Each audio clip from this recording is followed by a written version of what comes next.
खबर शामिल करते हैं सियालकोट से report. Haji Mohammad Nasir Qadri, advertising director, PNP news HD।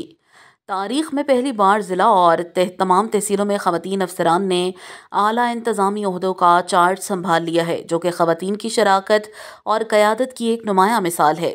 Deputy commissioner Sialkot के तौर पर सबा असगर अली ने चार्ज संभाल कर ज़िला भर की सरबराही का एजाज़ हासिल किया है, जबकि चारों तहसीलों में असिस्टेंट कमिश्नर्स के ओहदों पर भी बासलाहियत ख़वातीन अफसरान तैनात की गई हैं।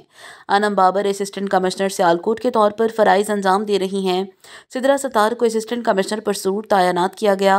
गुलाम फातिमा असिस्टेंट कमिश्नर समड़याल के तौर पर खदमात सर अंजाम दे रही हैं। सादिया जाफर ने असिस्टेंट कमिश्नर डस्का का चार्ज संभाल लिया। ये पहला मौका है कि सियालकोट की तमाम तहसीलों और ज़िली सतह पर अहम इंतज़ामी ओहदे ख़वातीन के सुपुर्द किए गए हैं, जो न सिर्फ सिनफ़ी मसावात की जानिब एक मस्बत कदम है, बल्कि ख़वातीन की कायदाना सलाहियतों का अमली एतराफ़ भी है।